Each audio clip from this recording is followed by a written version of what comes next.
खलीफा दोयम जनाब हजरत सैयदना उमर फारूक आजम रदी अल्लाह ताला अन्हु की बारगाह। कौन उमर? वो उमर जिसके लिए मेरे आका ने इरशाद फरमाया, ताजदारे मदीना ने फरमाया, उमर वो है कि उमर जिस रास्ते से गुजरता है उस रास्ते से शैतान नहीं गुजरा करता है। मजीद मेरे आका ने फरमाया, उमर हजरत उमर की शान बयान फरमाई। मेरे आका फरमाते हैं, इमामुल अंबिया फरमाते हैं, उमर का मकाम ये है, अगर मेरे बाद में कोई नबी होता तो वो कोई और नहीं बल्कि मेरा उमर होता। ये हजरत उमर फारूक आजम है। अल्लाह अकबर।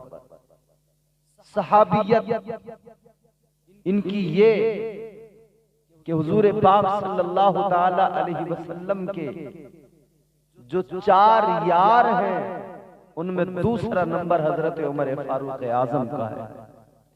और मकाम ये है, अजमत ये है कि मेरे आका ने फरमाया, मेरे बाद कोई नबी होता तो उमर होता, दूसरे खलीफा बने आप।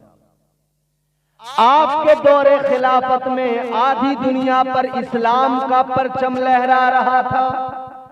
आपके दौरे खिलाफत में एक शख्स आपकी बारगाह में आया, चेहरा लटका हुआ है, मुंह उतरा हुआ है, आ गया हज़रत उमर फारूक आज़म की बारगाह में, कहने लगा, अमीरुल मोमिनीन मेरा मामला हल करो, मेरा इंसाफ करो।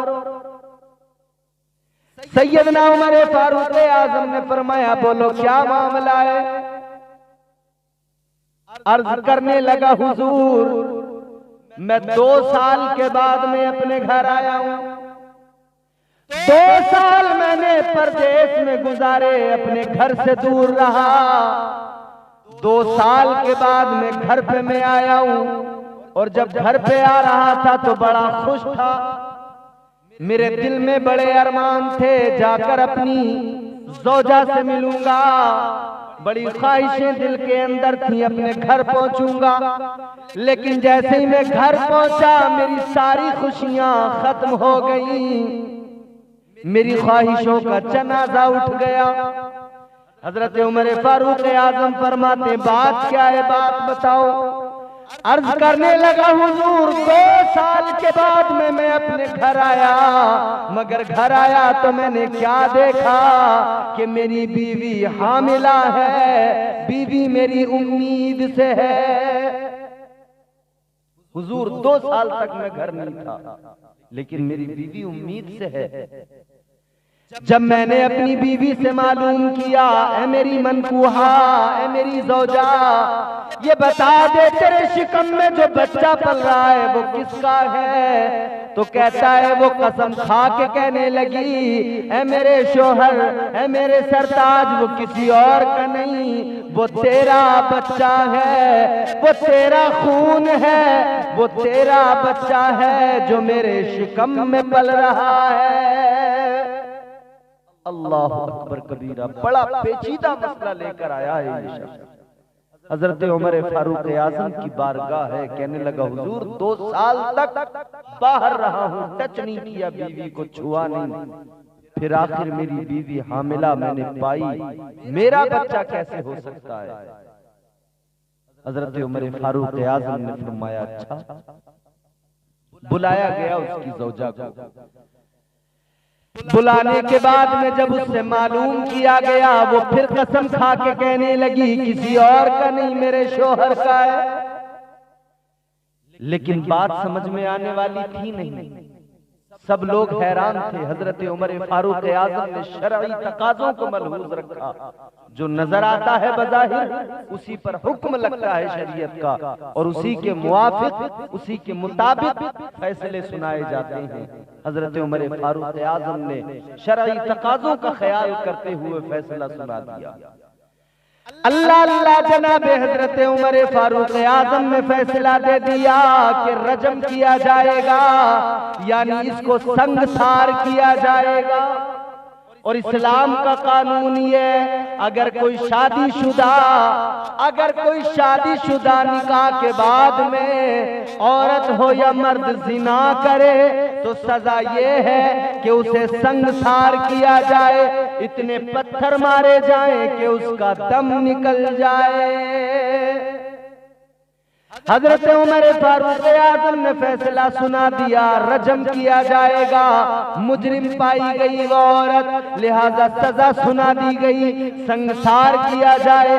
अल्लाह अल्लाह सजा तो सुना दी गई, लेकिन हजरत मुआज बिन जबल करीम में बैठे हैं, अल्लाह अकबर कबीरा, फैसला उन्होंने भी सुना है। लेकिन हजरत उमर फारूक आजम की बारगाह में अर्ज करने लगे, ए अमीरुल मोमिनीन, ए खलीफतुल मुस्लिमीन, फैसला तो आपने हक सुनाया है। उमर फारूक आजम, जो नजर आता है, जो जाहिरी तौर पर दिखता है, शरई हुक्म उसी के मुआफिक और उसी के मुताबिक लगता है, लेकिन मैं आपकी तवज्जो एक बात की तरफ दिलाना चाहता हूँ। अल्लाह अकबर कबीरा, हजरत उमर फारूक आजम ने फरमाया, बोलो मुआज क्या बात है। अल्लाह अकबर कबीरा, हजरत मुआज ने तवज्जो दिलाई कि हुजूर इसके शिकम में बच्चा पल रहा है, लिहाजा शरीयत का हुक्म ये भी है कि जब तक वो बच्चा पैदा न हो जाए इसे सजा न दी जाए।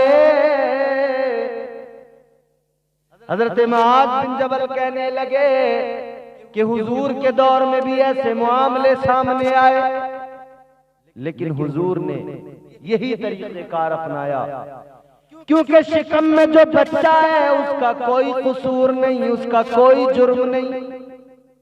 जुर्म अगर है तो उस बच्चे की माँ का है, लिहाजा जब तक वो दुनिया में नहीं आ जाता है तब तक इंतजार किया जाए। हजरत उमर फारूक आजम ने फरमाया, मुआज बिन जबल तुम ठीक कहते हो। आपने फौरी तौर पर अपना फैसला सुनाया कि सुनो, जब तक इसका बच्चा पैदा नहीं हो जाएगा तब तक सजा नहीं दी जाएगी। जब इसका बच्चा पैदा हो जाएगा, दुनिया में आ जाएगा, तब इसको सजा दी जाएगी। सारे मदीने की गलियों में ये खबर फैल गई। आपस में लोग कानों में बातें करने लगे और इंतजार करने लगे कब इसका बच्चा दुनिया में आए, कब इसके बच्चे की विलादत हो और कब इसको सजा दी जाए। अल्लाह अकबर कबीरा। इधर लोग तो फिर ऐसे मौके तलाश किया करते हैं जब किसी को सजा दी जाए, जब किसी पे कोई इल्जाम लगाया जाए, लोग मुंतजिर रहा करते हैं। आज भी हमारे मुआशरे के अंदर अगर किसी पे कोई इल्जाम लगता है, सारे लोग कानों में बातें करने लगते हैं। एक दिन नहीं लगता अफवाहें फैल जाती हैं। अल्लाह अल्लाह, गौर करो मेरे अजीजों, उधर वो खातून है, उधर वो औरत है, रो रही है, आंखों में आंसू है और अपने रब को याद कर रही है, दामन फैला के रो रो के दुआएं कर रही है। अल्लाह की बारगाह में अर्ज करती है, मौला ऐ मेरे परवरदिगार, तू बड़ा करीम है, तू बड़ा रहीम है, मालिक तू दिलों के हाल जानता है, तुझसे कुछ भी छुपा नहीं, तेरी जात से कोई शय पोशीदा नहीं। या अल्लाह तू तो जानता है मेरा हाल, मालिक मुझ पर करम फरमा, या अल्लाह मुझ पर रहम फरमा, मालिक मेरी इज्जत पे बन पड़ी है, या अल्लाह मेरी आबरू की हिफाजत फरमा। आंखों से आंसू बह रहे हैं, गिड़गिड़ा रही है, रो रही है, अपने रब को याद कर रही है। और मेरे अजीजों, जब कोई बंदा रोता है और अपने रब की बारगाह में फरियाद करता है, मुश्किल चाहे जितनी बड़ी हो, मगर याद रखना रब की रहमत से बड़ी कोई मुश्किल हो नहीं सकती है। वो नवाजने पे आए तो नवाज दे जमाना, वो नवाजने पे आए तो नवाज दे जमाना, वो करीम ही जो ठहरा तो करम का क्या ठिकाना। अल्लाह अल्लाह, उसने अपने करीम रब को याद किया, उस रब को, वो रब जो अपने बंदों से 70 माओं से ज्यादा प्यार करता है। दिए से लो कभी तूफान से ताकत छीन लेता है, वो जालिम बादशाहों से हुकूमत छीन लेता है। बहुत ही सादगी से तुम गुजारो जिंदगी अपनी, हवा में उड़ने वालों से वो शोहरत छीन लेता है। और जिस शेर के लिए मैंने ये दो शेर पढ़े वो सुने, जो इस मजमून से मिलता जुलता है और चिपकता हुआ है। दिए से लो कभी तूफान से ताकत छीन लेता है, वो जालिम बादशाहों से हुकूमत छीन लेता है। वो अपने नेक बंदों को कभी रुसवा नहीं करता, मगर भटके हुए लोगों से जन्नत छीन लेता है। जो अल्लाह रब्बुल इज्जत की बारगाह में आंसू बहाए, गिड़गिड़ाए, तौबा करें, अल्लाह उन्हें कभी रुसवा नहीं करता है। जो अपने रब को मुश्किल वक्त में याद करें, अल्लाह अपने उन नेक बंदों को रुसवा नहीं किया करता है। इसने रब की बारगाह में रो रो के दुआएं मांगी, गिड़गिड़ा के दुआएं मांगी, ऐ मेरे मौला तू दिलों का हाल जानता है, ऐ मेरे मौला तू सारी बातों से वाकिफ है, या अल्लाह तू सब कुछ जानने वाला है। परवरदिगार करम फरमा दे। आखिरकार वो वक्त आ गया कि इसका बच्चा पैदा हुआ, बच्चे की विलादत हुई, बच्चा दुनिया में आया। अल्लाह अकबर कबीरा मेरे अजीजों, अब गौर कर। बच्चा पैदा हो गया, सबने आकर देखा, बाप ने भी बच्चे के आकर देखा, यानी उस औरत के शोहर ने। जब उसने आकर देखा तो हैरान रह गया। क्या देखा? अभी जो बच्चा पैदा हुआ है उस बच्चे के दांत भी मुंह के अंदर निकले हुए। वो बच्चा पैदा हुआ है तो आम बच्चों की तरह नहीं, जैसे आम बच्चे आम तौर पर पैदा होते हैं। अल्लाह अकबर कबीरा, वो बच्चा पला हुआ पैदा हुआ। वो बच्चा ऐसा कि उसके दांत भी निकले हुए। जब इतना उस इंसान ने देखा, उस बच्चे की शबाहत को देखा, उस बच्चे की सूरत को देखा, नैन नक्श पे नजर डाली, बेसाख्ता कहने लगा ये बच्चा किसी और का नहीं, यकीनन ये बच्चा मेरा है, इसकी शबाहत भी मेरी शबाहत से मिलती है। हजरत उमर फारूक आज़म की बारगाह में, हुजूर बच्चा मेरा है। हुजूर अब मुझे पता लग गया ये अल्लाह की कुदरत, उसकी मसलहत है। बच्चा यूं तो 9 माह में पैदा होता है, लेकिन मेरी बीवी को जो बच्चा पैदा हुआ है वो बच्चा आम बच्चों की तरह नहीं, 9 माह से ज्यादा का, यानी 2 साल से ज्यादा का बच्चा है। हुजूर उसके दांत भी निकले हुए हैं। अल्लाह अकबर कबीरा। मुद्दत रज़ात जो होती है उसने माँ की शिकम में ही उसको पूरा कर लिया, दांत निकल आए, बच्चा पैदा हुआ है। अल्लाह रब्बुल इज्जत की कसम मेरे अजीजों, जब उसने हजरत उमर फारूक आज़म की बारगाह में अर्ज किया था, ए उमर फारूक आज़म, ए खलीफतुल मुस्लिमीन, बच्चा मेरा है, अब मुझे पता लग गया है ये रब की कुदरत है, उसकी कुदरत का एक नजारा है। अल्लाह अकबर कबीरा। हज़रत सैयदना उमर फारूक आज़म रज़ी अल्लाह ताला अन्हु फरमाते हैं कि हज़रत मुआज़ बिन जबल ने तवज्जो दिलाई, एक ऐसी औरत जिसने गुनाह नहीं किया मगर मैं उसे संसार करवाने वाला था, उन्होंने तवज्जो दिलाई, उनकी वजह से, उनके तवज्जो दिलाने की वजह से मैं हलाक होने से बच गया।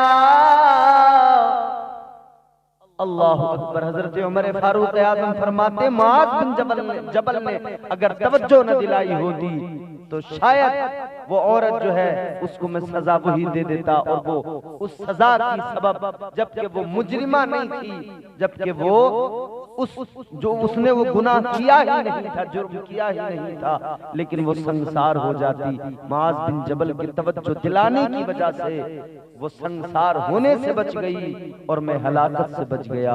मेरे अजीजों, गौर करो और सबक हासिल करें हम लोग कि अगर मियां बीवी के दरमियान बाहमी तौर पर कोई ऐसा मामला सामने आए तो फौरी तौर पर कोई फैसला न लें और एक दूसरे पर शक न किया करें, बल्कि पहले सोचा करें, गौर किया करें और समझा करें कि आखिर पूरा मामला है क्या। यकीन की बुनियाद पर रिश्ते चलते हैं। मेरे अजीजों, रिश्तों की कदर किया करो और रिश्तों को मजबूती दो। शक जो होता है वो रिश्तों को कमजोर कर दिया करता है।